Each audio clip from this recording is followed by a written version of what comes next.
Good afternoon, everyone. We are now in day 3 of the Democrat-led government shutdown. The Democrats continue to recklessly hold the American people hostage over their demands to give illegal aliens free health care.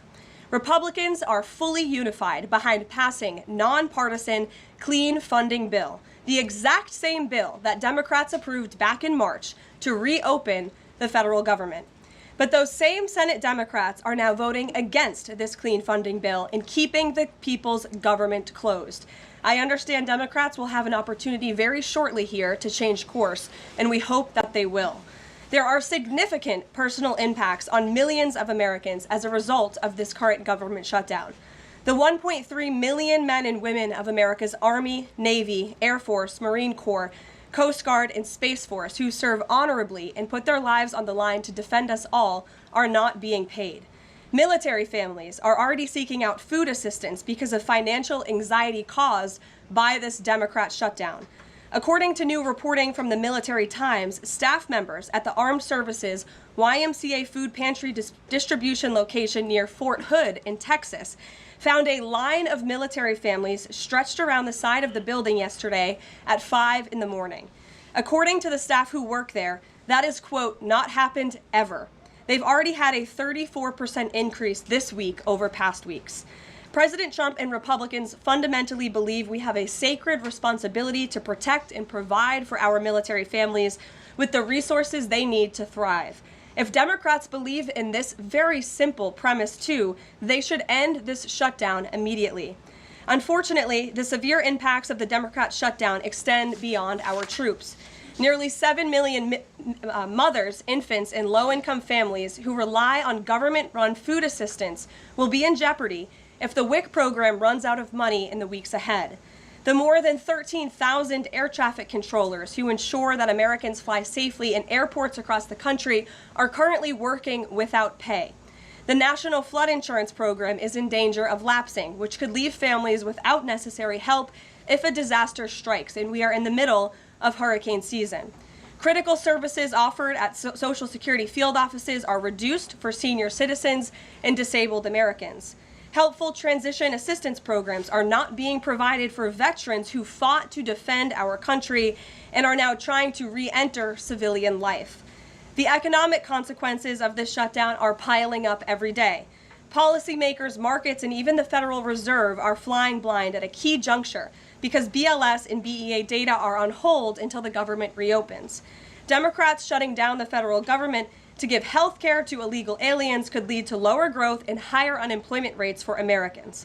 According to a new memo from the Council of Economic Advisors, the U.S. economy could lose $15 billion of growth domestic product each week.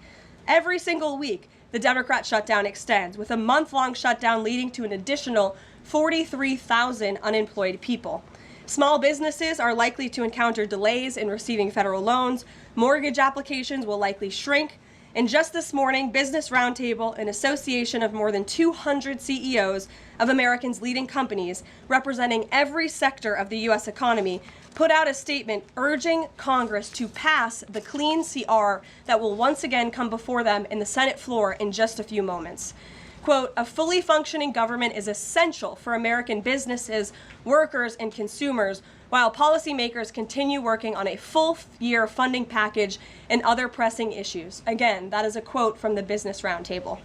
What's clear is that the Democrats' actions account to an intentional sabotage of our country and our people by shutting down our government. This madness must end. President Trump and Republicans are calling on Democrats to reopen the government immediately on behalf of the American public. All we need are 5 Democrat senators to do the right thing and to stop this shutdown. Call your Democrat senator and tell them to vote yes to reopen the government. On another matter, despite the Democrat shutdown, President Trump's efforts to make America safe again continue. President Trump believes that American cities should be the safest places on earth, and he is committed to making this a reality. We've already seen that President Trump successfully made D.C. safe again in only a few weeks. That same crime crackdown will continue to happen in cities across the country and is happening in Portland, Oregon. President Trump will end the radical left's reign of terror in Portland once and for all. The president has directed Secretary Hegseth to provide all necessary troops to protect war-ravaged Portland and any ICE facilities under siege from attack by Antifa and other left-wing domestic terrorists. What's been allowed to happen in Portland, and we saw disturbing video footage of this last night, this is not peaceful protesting, this is left-wing anarchy that has been destroying this great American city for years, leaving police officers battered, citizens terrorized, and business properties damaged. Since early June alone, Antifa terrorists have laid siege to the ICE field office in South Portland. These radical left-wing lunatics have violently breached the ICE facility by using a stop sign as a battering ram, hurled explosives and other projectiles at law enforcement, repeatedly assault and dox officers, berate their law-abiding neighbors, and have even rolled out a guillotine in front of the ICE facility. And more people should be reporting on that. President Trump has sent federal law enforcement to protect federal assets and arrest those fueling this violence. Just last night, we saw an extremely troubling incident where conservative journalist Nick Sorter was captured on video being taken into custody by the Portland police after he was ambushed by Antifa and was defending himself from these assaults. But instead of arresting these violent mob members night after night after night who are ravaging this community, the police arrested a journalist who was there trying to document the chaos, and everyone in this room should be extremely concerned about that.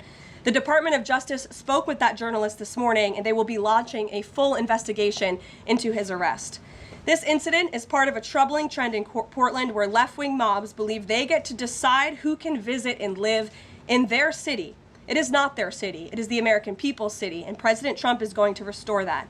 I just spoke with the president about this, and he has directed his team here at the White House to begin reviewing aid that can potentially be cut in Portland. We will not fund states that allow anarchy. There will also be an additional surge of federal resources to Portland immediately, including enhanced CBP and ICE resources. Law and order will prevail, and President Trump will make sure of it. With that, I'll take your questions, and we will begin today's briefing with our new media seat, Amanda Head from Just the News. Amanda, thank you for being here. Thank you, Caroline. On that most recent topic that you mentioned, reportedly Portland police have not been able to engage protesters to the degree that they normally would. Does the president plan on handling this from that angle as well with city leaders? Yes. From our understanding, the law enforcement that we have here in the Homeland Security Task Force, I spoke with them this morning, and what they're seeing is that unfortunately, local police has been restricted from responding or cooperating at all with federal authorities, which is completely absurd. We have surged federal law enforcement personnel to this city to restore law and order and to work alongside local law enforcement. And we've seen the benefits of this in Washington, D.C., and all of you live here, so you can agree Washington, D.C. is and feels much safer because of the cooperation between federal and local law enforcement. They can and must be working together, and we think it's despicable that these local elected officials who swear an oath to protect their people are preventing law enforcement from doing their jobs on the ground. So that's why the president has directed his team here at the White House, and they are already on it to look into how we can cut funds. And the president wants to work with anyone. If the mayor of Portland were to call him right now and say, "Mr. President, please help us," I am sure the president would be willing to do that. He is genuinely serious about wanting to restore order in America's cities. But it's become apparent that the local and elected officials in Oregon do not feel the same, and that's very unfortunate for the people who live there. And then one more question on the government shutdown. Should there be some type of scheduled layoffs to maybe entice Democrats to come to the table, like every hour another agency, another 100 pink slips? I'm sure Russ Vought has a list of folks ready to go. Well, look, the Office of Management and Budget, as we've said repeatedly, is working with the agencies and our cabinet secretaries to identify where cuts unfortunately can and have to be made. And again, we understand there's another vote happening on the Senate floor in an hour. Maybe if Democrats do the right thing, this government shutdown can be over. Our troops can get paid again. We can go back to doing the business of the American people. But if this shutdown continues, as we've said, layoffs are an unfortunate consequence of that. And Russ Vought has been in contact with our cabinet secretaries at their respective agencies to discuss that. Thank you, Amanda. Kelly. How would this administration define what makes a Democrat agency, which agencies, and what constitutes being a Democrat agency? I think this administration has been very clear, Kelly, that we're not going to tolerate waste, fraud, and abuse in our government. And we've also been very clear to point out when agencies or when programs do not align with this administration's values of putting our country first. You've seen that with USAID and in various other cases where there's been cuts made or funding has been slashed. And so, again, unfortunately, we're having to do a massive review of the bureaucracy to be good stewards of the American taxpayer dollar. And it's the Democrats who have forced the White House and the president into this position by voting to shut the government down. You've talked about thousands likely layoffs coming. Do you have an update on the timeline for that? How quickly, and if the government is restored to funding and back in operation, will that list of potential layoffs still be on the table?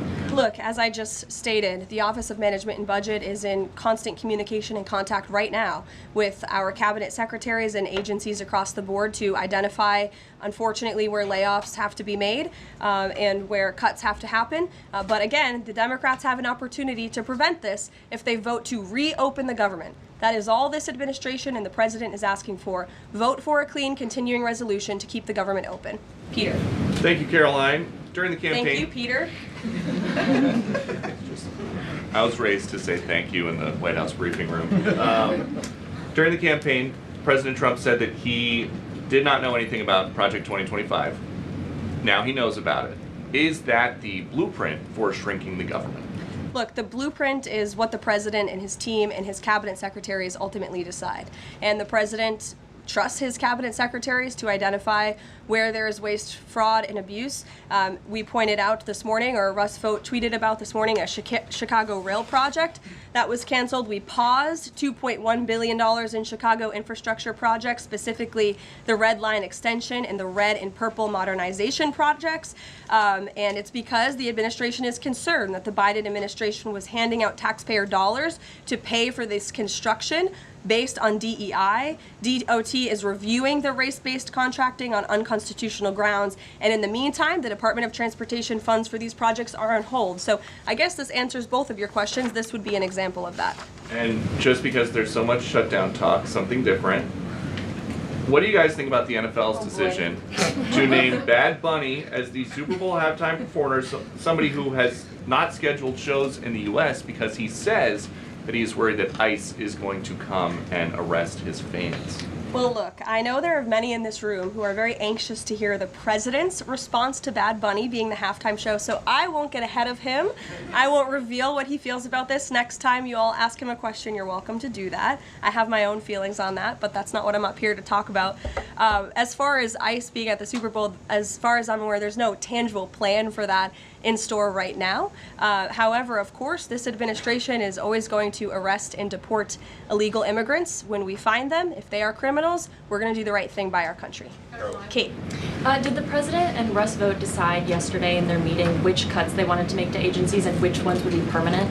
Again, I've kind of answered this question a few different times now. It's been asked in a few different ways. Their discussions continue between the Office of Management and Budget and cabinet agencies across the board, and they are actively identifying where these cuts and these layoffs have to be made as this government shutdown hopefully does not continue. And on Hamas, the president said that if Hamas rejects the proposal that Netanyahu would have his full backing to finish the job. A UN report found that Israel was committing genocide in Gaza. Does the president have concerns about the civilians being killed, the worsening humanitarian crisis, and are there limits to what the White House would support when it comes to Israel's actions in Gaza? Look, the president has deep concerns about all of the atrocities that have taken place in the Middle East over the past few years. It's deeply unfortunate that he inherited this mess from the Biden administration. If you all recall, under President Trump in his first term, the Middle East was on a pathway for peace and prosperity. There was the historic signing of the Abraham Accords. Israel was on a path to normalization between Arab and Gulf nations, and we hope that can continue. But right now, the president has made it very clear to Hamas that this is an acceptable and detailed proposal that they must accept, or the consequences are going to be very grave for them. And he has given them a deadline of Sunday evening at 6 p.m. When I was out here on Wednesday, I told all of you, I'll leave it to the president to make that red line, and he now has. I think the entire world should hear the president of the United States loud and clear. And Hamas has an opportunity to accept this plan and to move forward in a peaceful and prosperous manner in the region. And if they don't, the consequences, unfortunately, are going to be very tragic. Michael. Thank you, Caroline. Has the president declared war on international drug cartels? And if so, or if he will, does he feel he needs congressional approval? As the White House has said many times, the president has directed these actions, these strikes against Venezuelan drug cartels and these boats, consistent with his responsibility to protect the United States interests abroad and in furtherance of the U.S. national security and foreign policy interests. This is pursuant to his constitutional authority as commander-in-chief and the chief executive to conduct foreign relations. In each of these cases, Michael, the vessels have been assessed by the U.S. intelligence community to be affiliated with designated terrorist organizations engaged at the time in trafficking illicit drugs to our country. The president has been very clear, dating back to the campaign trail, that he is always going to do what's in the best interest of the American homeland. And he also promised the American people he was going to end the drug epidemic that has taken far too many American lives. And you're seeing those actions play out almost every single day here. One last question on the shutdown, Caroline. Hakeem Jeffries has said that President Trump is in the Presidential Witness Protection Program since the shutdown has begun. What's the White House's reaction to that? That's just more ridiculous fodder from Hakeem Jeffries. As you all know, because you're here every day, the president is literally working around the clock right now. I think he has a swearing-in ceremony, or he already did. He has several meetings on the books today. He literally works 24/7. Anyone who works in this place or covers this place, as you all do, knows that to be true. And Hakeem Jeffries and the Senate Democrats should get back to work in a few minutes and vote to reopen the government. Emily. Thank you, Caroline. You spoke earlier about the energy and infrastructure projects that Director Vogt paused. Will the White House agree to restore that funding as part of a deal to end the shutdown? Well, I won't make any agreements here.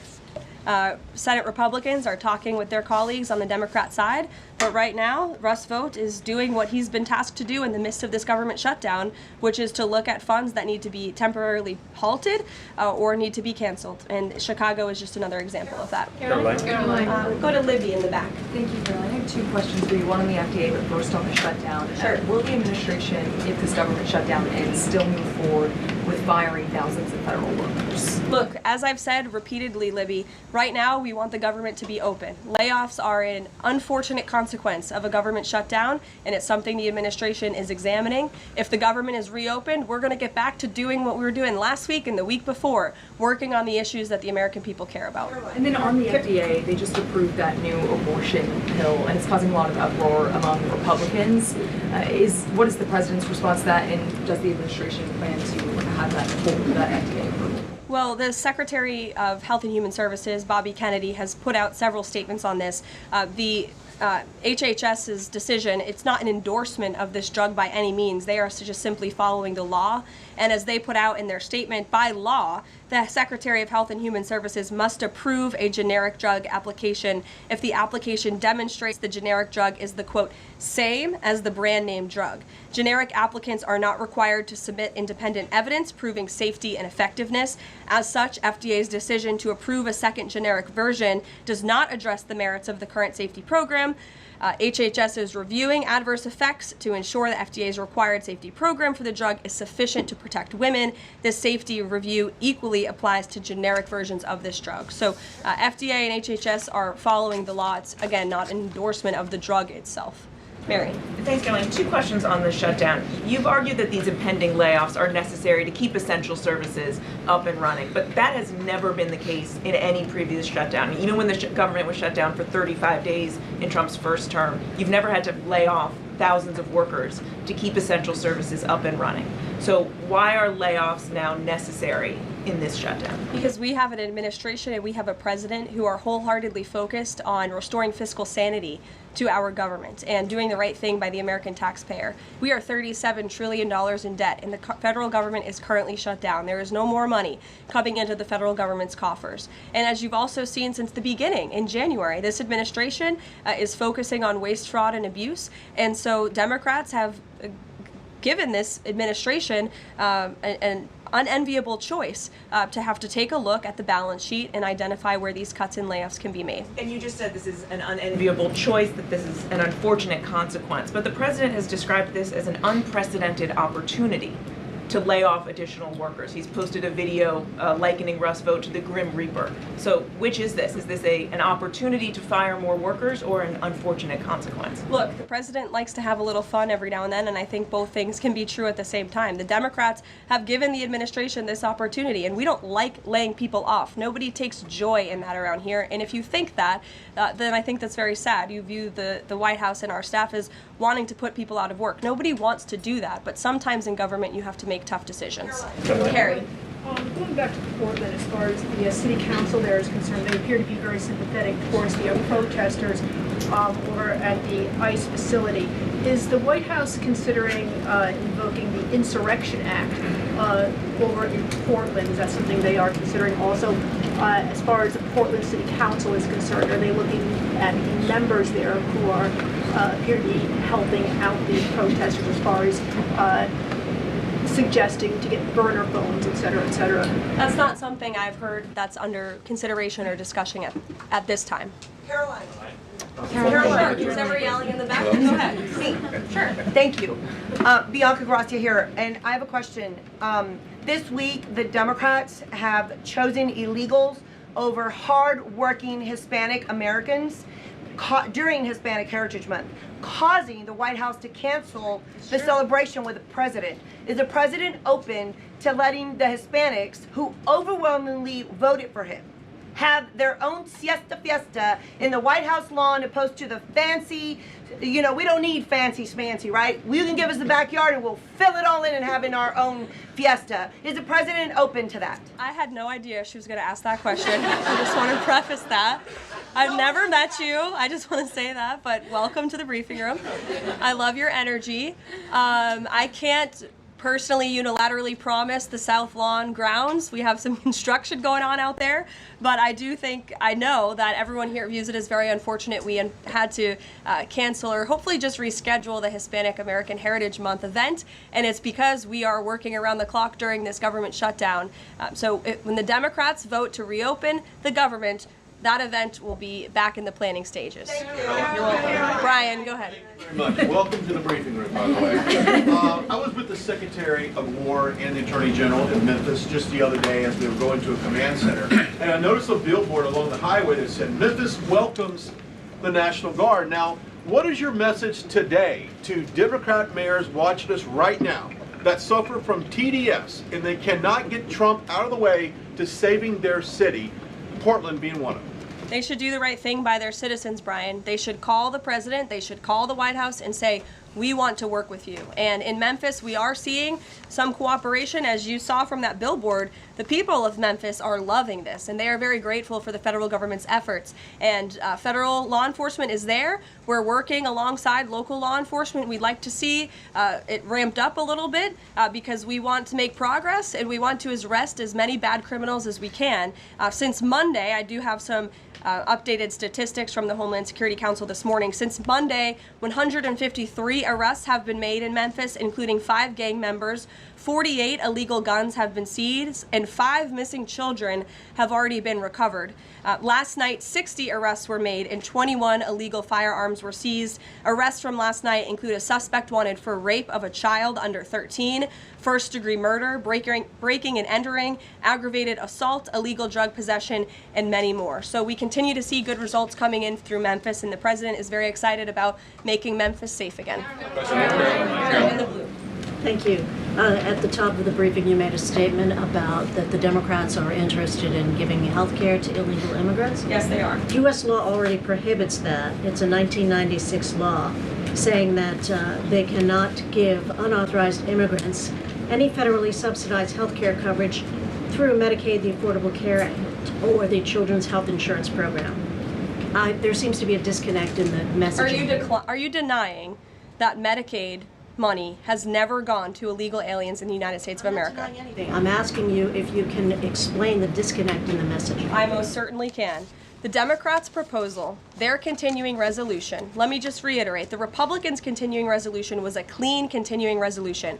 There was no partisan politics injected into it. There were no conservative wish lists injected to it. What the Republicans want, and still want to this very second, is a clean continuing resolution to fund the United States government. What did the Democrats want in their continuing resolution? They inserted a provision to undo a provision in the Working Families Tax Cut, the One Big Beautiful Bill, that ended taxpayer-funded health care illegal benefits for illegal aliens. Democrats' proposal would require Medicaid to pay more for emergency care provided to illegal aliens than Medicaid does for American patients who are disabled, elderly, or children. And this bill would have also allowed California to continue a gimmick that funds its Medicaid for Illegals program. Those are things that we ended, the Trump administration ended, with the passage and the signage of the One Big Beautiful Bill. And it is an undisputed fact, a fact that under the Biden administration, illegal aliens were absolutely receiving taxpayer-funded health care benefits. In fact, in fiscal year 2024, Medicaid costs for emergency services for illegal immigrants skyrocketed by 142% from the previous year to $9.1 billion. That's 9.1 billion taxpayer dollars that were going to emergency services for illegals. Between President Trump's last full fiscal year under his first administration and Joe Biden's last full fiscal year, Medicaid spending on emergency services for illegal immigrants nearly tripled. There was an increase of 196% between 2020 and 2024. And I have a chart here for you, and I'm more than happy to email it to you. I'd also like to add, because some were asking dishonest questions yesterday about emergency rooms. In Southern California, according to healthcare professionals in 2023, under the Biden administration, Southern California's, quote, entire healthcare system was being bombarded with illegal immigrants and forcing American patients to endure longer wait times. In Denver, Colorado, the CEO of Denver Health stated that 8,000 illegal immigrants made 20,000 visits to the city's health system in 2023. Leaving an uncompensated bill totaling over $10 million. So when an illegal alien goes to the emergency room, who's paying for it? The American taxpayer. The main safety net hospital in Denver had to turn away patients due to the massive influx of illegal immigrants into the community. And UC Health Hospitals in 2024 reported their system was under stress from an increasing number of migrants. As a result, according to the head of emergency departments and urgent cares across the hospital system, quote, access is impeded for everyone. These are healthcare professionals who dealt with this directly, and there's a lot more where that came from. It is an undisputed fact that Democrats want to give taxpayer-funded healthcare benefits to illegal immigrants, period. Ed. Yeah, thank you, Caroline. Is the president talking directly to Democratic senators to try and get their vote for a clean CR? The Senate Republicans are speaking directly with moderate Democrats. I understand those conversations have become very serious, and we hope positive in the right direction so that Democrats will do the right thing. I don't know if you saw overnight a refinery in California went up in flames. Is the president going to help the governor should gas prices spike, or could he help the governor? Look, I know the administration and the White House are aware of that situation that took place. I don't have any announcements for you, Ed, on that. Has the president seen the first draft of the commemorative coin that the Treasury is doing for the 250th anniversary? It has his face on it. Oh, I'm not sure if he's seen it, but I'm sure he'll love it. Kara. Thank you, Caroline. It's now being reported that former President Biden's DHS and TSA placed peaceful January 6 protesters and even Americans who refused to wear masks during COVID onto watch lists usually reserved for terrorists. Most of these people were not charged with crimes. Does the White House have a comment on the prior administration violating the free speech and due process of these Americans? And where is the outrage from the left that claims to stand for due process and free speech? And after that, I have another question about protecting journalists from Antifa. Sure. Well, Kara, to your first point, please send me that report. That's certainly very concerning. I haven't seen it myself, but if indeed that was happening, it's something I'm sure the Department of Justice and the FBI would deem worthy of looking into. Well, and journalists, as you mentioned earlier, are being increasingly attacked by leftist protesters.